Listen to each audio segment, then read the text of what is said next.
It would be wrong to think that after the funeral marches sounded in the column hall of the House of Unions and Joseph Stalin's body took its place in the mausoleum, a calm, coordinated, collective leadership reigned in the Kremlin, as Soviet newspapers so insistently wrote that spring. On the contrary, the vacuum created after the leader's departure was instantly filled with tension that could not be hidden behind the official smiles on the podium. In March 1953, a unique and extremely unstable structure emerged, which historians would later call dual power.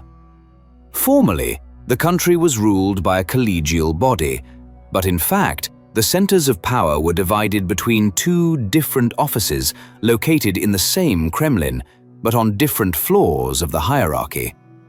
Georgy Malenkov, a man with a stern gaze and a reputation as Stalin's chief administrator in his final years, took the post of chairman of the Council of Ministers of the USSR. In the eyes of the population and the international community, he was the successor. This was the state line of power: economic, executive, responsible for factories, farmland, diplomacy, and the budget. It seemed that it was he who held all the levers of control over the huge machine of the Soviet Empire. However, a second pole was forming nearby, as if in the shadows. Nikita Khrushchev, whom many in the elite at the time perceived as a slightly less heavyweight figure, focused on party work. He was soon confirmed as first secretary of the Central Committee of the Communist Party of the Soviet Union. If Malenkov received the body of the state, its ministries and departments, Khrushchev took control of its nervous system, the party apparatus that permeated the structure of society from top to bottom. Imagine the corridor of Staraya Ploshchad on a cloudy Moscow day that spring. A mid-level official with a folder of papers walks quickly along the carpeted path. He stops at a fork. To the right is the reception room of the representative of the Council of Ministers. To the left is the office of the Central Committee instructor. Previously, under Stalin, these lines converged at a single point at the top of the pyramid. Now, however, the official had to guess. Whose signature on the document carried more weight? Malenkov's, who controlled resources, or Khrushchev's, who was in charge of personnel? This uncertainty caused nervousness. The apparatus froze in anticipation, trying to guess which way the wind was blowing. This configuration created not just two decision-making centers, but two fundamentally different views of the future governance of the country. The state vertical and the party vertical, previously fused by the will of one man, began to rub against each other, striking sparks. The seeds of conflict were sown by the very architecture of power that emerged in March 1953. The question was not who was smarter or more cunning, but which structure would prove stronger: the government, which controlled the economy, or the party, which controlled ideology and the people. It would be wrong to assume that the disagreements between Malenkov and Khrushchev were only about personal ambitions or petty bureaucratic intrigues. The root of the contradictions went much deeper, into the very understanding of how the Soviet state should function. As head of government, Georgy Malenkov came to a bold, even seditious conclusion for that time. He believed that the Communist Party had already fulfilled its main historical mission. It had seized power, retained it during the Civil War, carried out industrialization, and won the Great Patriotic War. Now, Malenkov believed, it was time for peaceful construction and increased efficiency. To achieve this, real power needed to be transferred from party committees to state bodies. The councils of workers' deputies, their executive committees, exekomors, and relevant ministries. The logic of the chairman of the Council of Ministers was technocratic. He wanted to see professionals at the helm, engineers, agronomists, economists, who were accountable to the government for results, rather than to the party secretary, who was only concerned with ideological purity. Malenkov openly proposed to end the practice of the district party committee interfering in when to sow wheat or how to sharpen parts at the factory. The party was assigned the role of ideological educator and personnel reserve, but not that of economic manager. For Nikita Khrushchev and the army of party functionaries behind him, these ideas sounded like funeral bells. Khrushchev, on the contrary, relied precisely on the party bureaucracy, on the secretaries of regional committees, district committees, and the Central Committee of the Republics. He understood perfectly well that if party officials were deprived of the right to allocate resources and give instructions to factory directors, the party's power would become nominal. Imagine a closed meeting in the office of the regional committee secretary, somewhere in the Volga region. Seated at the table are stern-looking men in broad-cut jackets and blazers. They smoke Kazbek cigarettes and discuss directives coming from Moscow from Malenkov. If we transfer economic issues to the regional executive committee, one of them says hoarsely, stubbing out his cigarette, what will we do? Read newspapers and speak at meetings? A heavy silence hangs in the room. Each of them understands that along with their economic functions, they will lose real power, influence, and the feeling of their own indispensability. Khrushchev keenly sensed this fear. He began to convey the opposite idea. The party is the backbone of the system, and without its leadership and guidance, economic managers will become mired in departmentalism and localism.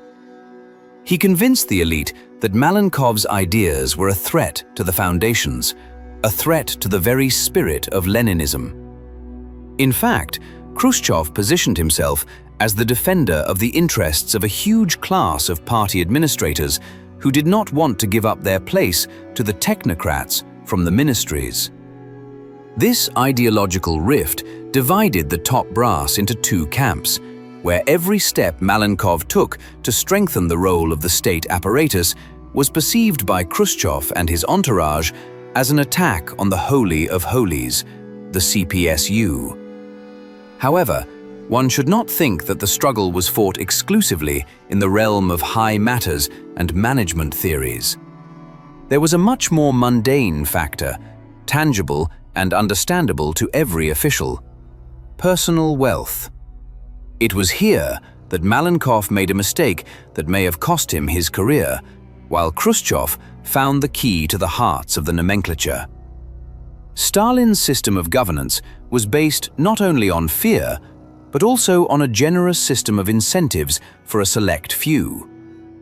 There was a practice of so-called envelopes, monthly cash payments to senior party and state officials that were not taxed, were not recorded in official records, and sometimes exceeded official salaries several times over.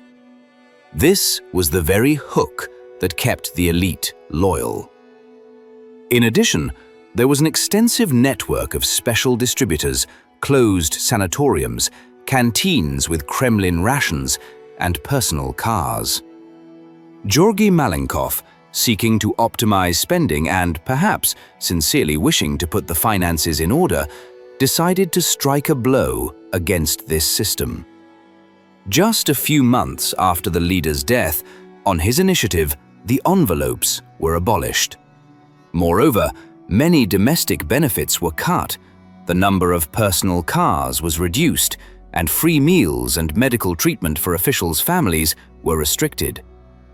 Malenkov probably believed that party discipline would force the apparatus to accept these measures as a matter of course. The reaction was disastrous. For thousands of nomenclature workers, it was a personal tragedy. Imagine a hypothetical department head at a ministry, Ivan Petrovich, a man in his 50s. He was used to a courier coming to his office at the beginning of the month and handing him a thick envelope. Ivan Petrovich planned to use this money to buy his wife a fur coat, help his son with his cooperative, or simply save it for his old age. But then the envelope didn't arrive. And in the therapeutic nutrition canteen, he was told that from now on, he would have to pay the full price for caviar and balik rather than the symbolic kopecks. In the evening, at home in the kitchen of his Stalinist high-rise, Ivan Petrovich bitterly tells his wife, "Georgy Maximilianovich has decided that we live too well. But we sacrificed our health at work. We didn't sleep at night." Murmurs spread through all levels of government, from Moscow offices to Republican central committees. Officials felt cheated and vulnerable. And then Nikita Khrushchev entered the scene. He did not make any loud public statements on the matter, but in private conversations and closed meetings, he made it clear that he was on their side. He sympathized, nodded, and promised to look into the matter. Later, Khrushchev would achieve the repeal of Malenkov's restrictions. Envelopes would return in one form or another, privileges would be restored, and access to special benefits would once again become a marker of belonging to the highest caste. This maneuver allowed Khrushchev to win over a critical mass of apparatchiks. They saw him not just as the leader of the party, but as the guarantor of their stability and well-being. Malenkov, who had attempted to dip into the bureaucracy's pockets, automatically became an outsider, a dangerous reformer who was disrupting the established order. The power of collective resentment among people accustomed to privileges should not be underestimated. In the struggle for power that unfolded in the Kremlin, the loyalty of regional party secretaries and ministers became a decisive resource. And Khrushchev bought this loyalty with the currency that Malenkov had unwisely attempted to withdraw from circulation. There was no conspiracy, no secret order. There was only the pragmatic choice of the nomenclature in favor of the one who promised to return them to the golden age of stability and prosperity. Malenkov, unlike many of his colleagues, possessed a quality rare among the Soviet elite. He was a man of the office, a true administrator who believed in the power of well-written instructions and a well-oiled machine. His economic ideas were not a spontaneous whim. They stemmed from a deep, albeit specific, understanding of the state of the country. He saw that the countryside was being drained by excessive taxes and compulsory deliveries, while light industry, which produced goods for the people, existed on a residual basis. He realized that the endless arms race and the construction of heavy industry giants, although necessary for defense, were sucking all the life out of the economy, leaving nothing for the ordinary person. His famous thesis, voiced at a session of the Supreme Soviet in August 1953, on the forced development of light and food industries, became a real sensation. For the first time in decades, the country's highest tribune proclaimed that the goal was not the abstract construction of communism, but a very concrete improvement in life, here and now. More fabrics, quality footwear, and affordable food. He spoke of reducing agricultural taxes, writing off arrears from collective farms, and increasing the size of private plots. It was a program aimed at the people, and the people felt it. Malenkov's name became associated with hope for change for the better. Khrushchev, on the other hand, had a completely different view of the economy.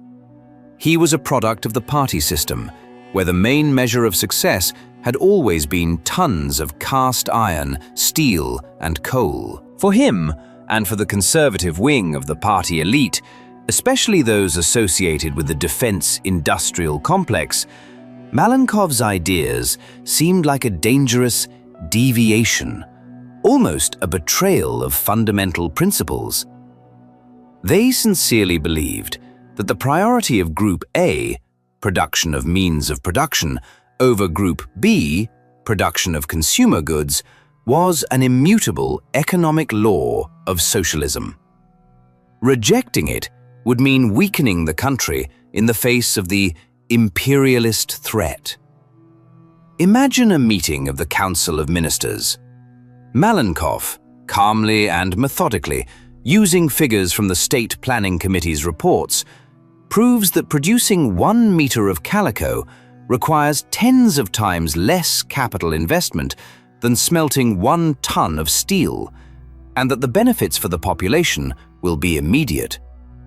He is listened to by factory directors, ministers, and economists. Many of them understand that he is right, but at a meeting of the Presidium of the Central Committee, where the party leadership gathers, Khrushchev hits on another, more sensitive point. He does not argue with the figures. He talks about politics. "Comrades," he booms, banging his fist on the table. "They are offering us to trade our tanks and missiles for pots and pans. The enemy is at the gates, and we are thinking about consumer goods? This is capitulation." And this argument resonated. The old guard, raised on the idea of a besieged fortress, feared any weakening of military power. For them, the economy was not a means of feeding and clothing people, but a tool for achieving geopolitical goals. Malenkov proposed socialism with a human face, while Khrushchev offered the familiar and understandable socialism with a missile shield. In addition, Khrushchev was backed by a powerful lobby of Red Directors, the heads of giant metallurgical, machine-building, and defense enterprises. Their personal influence, bonuses, orders, and access to resources all depended directly on state orders and priority funding for heavy industry. Malenkov's shift towards light industry meant a loss of status and money for them. They became Khrushchev's natural allies in this struggle, providing him with expert opinions on the harmfulness of the new course and sabotaging attempts to redistribute resources at the local level. The battle over the country's economic development model became, in essence, a struggle between two world views, two different visions of the future of the Soviet Union. Malenkov's attempt to begin the process of de-Stalinization was cautious and well thought out. He had no intention of staging public denunciations or airing the Kremlin's dirty laundry. His goal was not revolution, but evolution of the system. He understood that the cult of personality of one man, elevated to the status of an absolute, paralyzed the administrative apparatus, killed initiative, and created fertile ground for mass repression, the victims of which, as he well knew, included even the most loyal party members. His idea was to return to Lenin's norms of collective leadership, where decisions are made not by the will of one person, but as a result of discussions among a small circle of top leaders. In the first weeks after Stalin's death, on his initiative, the glorification of the leader in the press ceased. Newspapers stopped printing his portraits on their front pages, and the obligatory ritual references to the genius luminary of all sciences disappeared from articles. This was a subtle but clear signal to the elite. The era of one-man rule was over. In the summer of 1953, Malenkov prepared a plenum of the Central Committee, at which it was planned to gently, without names and bloody details, condemn the very practice of the cult of personality as alien to Marxism-Leninism.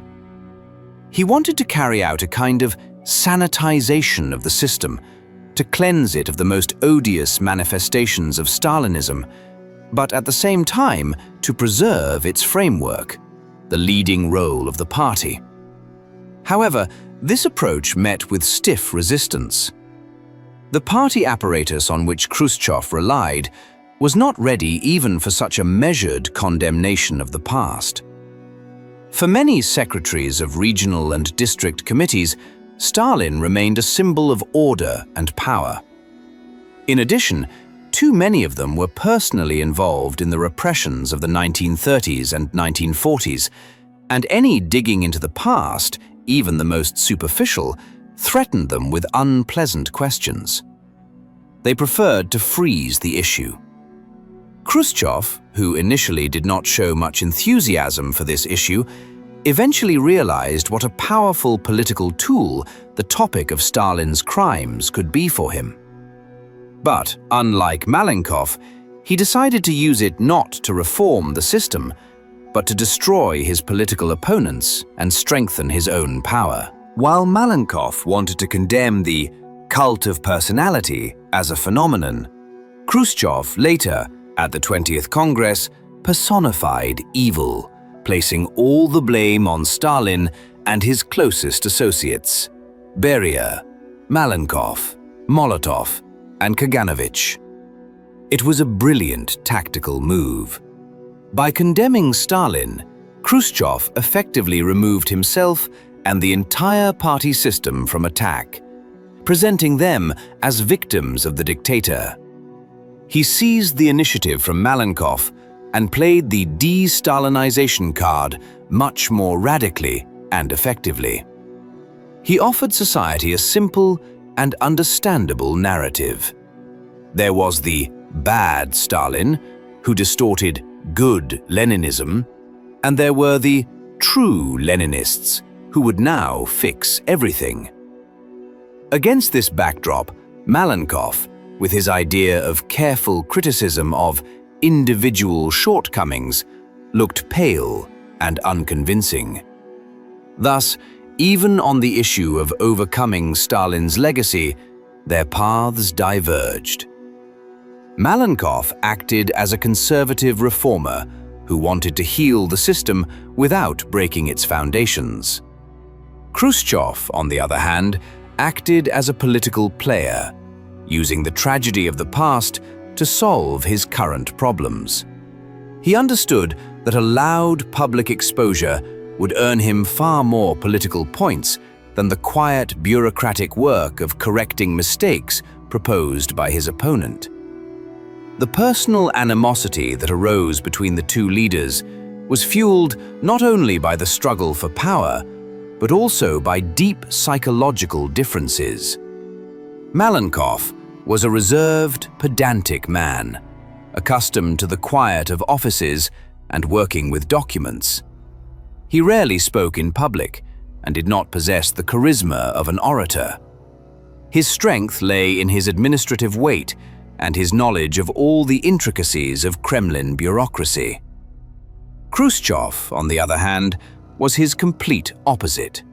Boisterous, energetic, fond of being in the public eye, easy to talk to, and not shy about using strong language and populist gestures. It was this difference in temperament that made their rivalry so intense. Khrushchev, as Anastas Mikoyan recalled, could not accept that all the glory of the new course, aimed at improving rural life, went to Malenkov. Khrushchev himself had been involved in agriculture for many years and considered himself the leading expert in this field. And when, after the August session of the Supreme Soviet, newspapers and popular rumors extolled Malenkov as the liberator of the peasants, Khrushchev took it personally. In his mind, it was not just unfair, it was theft of his ideas, his achievements. In a small circle, he did not hide his irritation. "Has he ever been to a cowshed?" he might say in anger, referring to Malenkov. "He sits in his office shuffling papers, and now he's our chief agrarian." This jealousy was not just envy of someone else's success, but a deep conviction of his own superiority in this particular matter. Mikoyan, a subtle psychologist and observant politician, grasped this moment very accurately. He wrote that Khrushchev did not want to share either glory or, more importantly, power with anyone. This was a key feature of his character. He could only be part of a collective leadership as long as he felt he was first among equals. As soon as someone else began to pull ahead, whether in popularity or real influence, Khrushchev immediately perceived it as a personal challenge and a threat.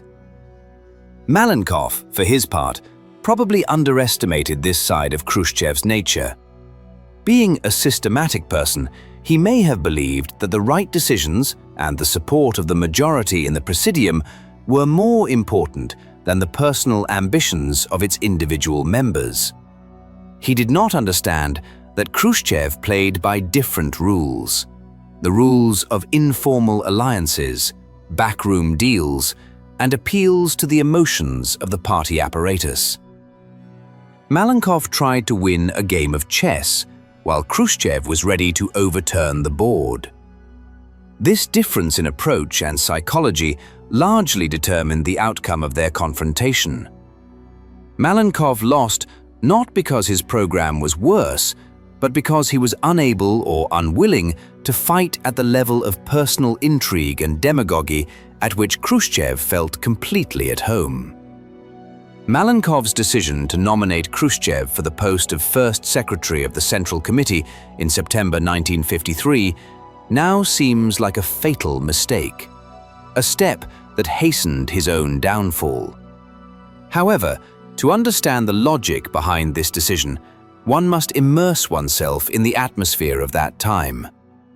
After the arrest and removal of Lavrenti Beria in the summer of that year, the remaining members of the collective leadership, Malenkov, Khrushchev, Molotov, Bulganin, and Kaganovich, were frightened.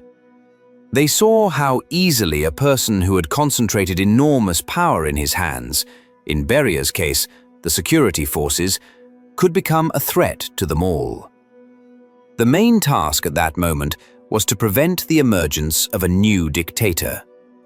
The system of checks and balances seemed to be the only salvation. In this system, Malenkov, as head of government, was responsible for the economy, while the party apparatus demanded its own leader. The position of Secretary of the Central Committee, held by Khrushchev, did not have the prefix First or General. It was one of several secretarial positions. The establishment of the post of First Secretary was intended to formalize his status, but at the same time, as Malenkov and others believed, to limit it. The logic was as follows. Let Khrushchev, energetic and active, deal with party affairs, personnel, ideology, organizational work.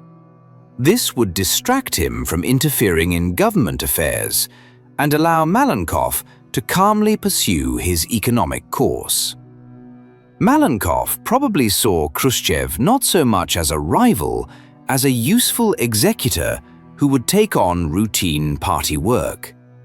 He did not foresee that in the Soviet system, where the party permeated all spheres of life, control over the party apparatus automatically meant control over the entire country.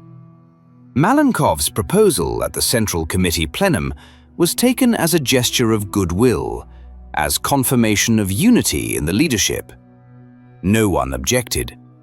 Khrushchev was elected unanimously. For him, it was a huge victory.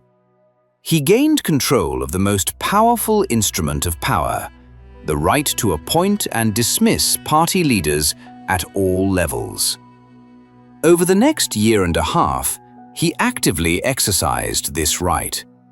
He placed his own people in key positions in the regions and republics, those who owed their careers to him and were personally loyal to him. He created his own vertical of power within the party hierarchy. When, at the beginning of 1955, Khrushchev launched his decisive attack on Malenkov, He was no longer relying solely on the discontented nomenclature, but on a powerful, well-organized army of secretaries of the Central Committee, regional committees, and regional executive committees who were ready to support their patron. Malenkov, having made Khrushchev first, handed him the weapon with which he was later shot down as a political figure. This episode became a classic example of bureaucratic short-sightedness, when a tactical decision that seemed successful at the time led to strategic defeat in the future. The apparatus, that multi-headed and all-pervasive organism of the Soviet bureaucracy, had its own instinct for self-preservation. It was not monolithic, but in moments of existential threat, it acted with remarkable coordination. Malenkov's reforms, aimed at strengthening the role of the Soviets and ministries, were perceived by party officials not simply as administrative restructuring, but as an attack on their status, on the very essence of their existence. Khrushchev did not create this discontent, he rode it, becoming its voice and banner. His work during this period resembled that of an experienced political manager building a coalition. He constantly traveled around the country, meeting with first secretaries of regional committees and republics. These meetings were not held in the format of official meetings, but rather as confidential conversations. Sitting at a table set with food somewhere in a regional center, Khrushchev listened to complaints about the Moscow smart Alecs, who, sitting in their offices, issued impossible plans and did not understand real life. He nodded sympathetically when he was told that the chairman of the Regional Executive Committee, feeling Malenkov's support, had begun to turn up his nose and ignore the opinion of the party committee. Khrushchev made a simple and clear promise to these people. "We will return everything to the way it was. The party was and will remain supreme." This was a signal that every apparatchik understood. He did not simply promise to return the envelopes, he promised to restore their power and respect, to return them to a familiar and comfortable world where the first secretary's word was law. One of the key tools Khrushchev used to consolidate the apparatus was the so-called Leningrad affair. This was a fabricated case in the late 1940s in which many prominent party and state figures from Leningrad, Voznesensky, Kuznetsov, Rodionov, and others, was closely linked to the name of Malenkov. It was he, along with Beria, who was one of the main organizers and executors of this purge. Khrushchev, who himself had blood on his hands from the repressions in Ukraine, skillfully distanced himself from this particular episode. Behind the scenes, in conversations with influential members of the Central Committee, he began to carefully but persistently remind them of Malenkov's involvement in this affair. This was done not to restore justice, but to sow fear and mistrust. The logic was simple. If Malenkov is the head of government today, what guarantee is there that tomorrow, with such experience, he will not organize a new case against those who displease him? This unspoken blackmail worked flawlessly. Many members of the Central Committee, remembering the horrors of 1937, preferred to stay away from a man with such a reputation, and to get closer to the more predictable and one of their own, Khrushchev. Thus, Malenkov's past, his active participation in Stalin's repressions, which it would seem should have been his strength, a demonstration of loyalty to the system, turned out to be his weakness. Khrushchev turned his rival's skeleton in the closet into an effective political weapon. The denouement came at the January 1955 plenum of the Central Committee. Formally, it was devoted to livestock issues, but it quickly turned into a trial of Malenkov. Khrushchev and his supporters, Shepilov, Suslov, unleashed a barrage of accusations against the chairman of the Council of Ministers. He was criticized for his theoretical confusion on economic issues, for underestimating heavy industry, and for his pacifist statements that a new world war would lead to the destruction of all civilization, which contradicted Lenin's thesis about the inevitability of socialism's victory. Malenkov found himself completely isolated. Those who had supported his course yesterday either remained silent or joined the chorus of critics. He did not put up a fight. A man who had survived for years in Stalin's entourage understood perfectly well the laws of the bureaucratic pack. If they start tearing you to pieces, resistance is futile and dangerous. The only way to save at least your life and your minimal position is to repent. At the subsequent session of the Supreme Soviet, Malenkov read out a prepared statement of resignation. Speaking in official, humiliating language, he acknowledged his insufficient experience and guilt for the failures in agriculture, asking to be relieved of his post as head of government. It was a public self-humiliation, a ritual sacrifice demanded by the system. He was transferred to the seemingly respectable but actually secondary post of Minister of Power Plants. It was a kind of honorary exile that allowed him to be kept under control but away from the real levers of power. Power passed entirely into Khrushchev's hands. He did not immediately take the post of head of government. It was taken by his protégé Bulganin, but no one had any doubts about who was now the real master of the country. He did not win because his program was better or more progressive. On the contrary, in many respects, Malenkov's course was more balanced and people-oriented. Khrushchev won because he better understood the nature of Soviet power. He realized that in this system, it is not the person who controls the economy who rules, but the person who controls the personnel. He bet on the party apparatus and did not lose.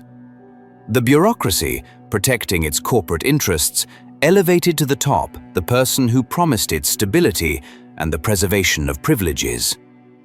In the letters and notes that Malenkov wrote after his final removal from power in 1957, when he and the anti-party group were exiled to Ust-Kamenogorsk to work as a power station director, there is a bitter awareness of how exactly he lost. He no longer tried to argue about the substance of economic programs. He wrote about Khrushchev's methods. In one of his letters to the Central Committee, he directly accused him of using intrigue, slander, and discrediting people he did not like. He described how Khrushchev created an atmosphere of fear and snitching, encouraging denunciations and undermining. This was not just the complaint of a resentful man.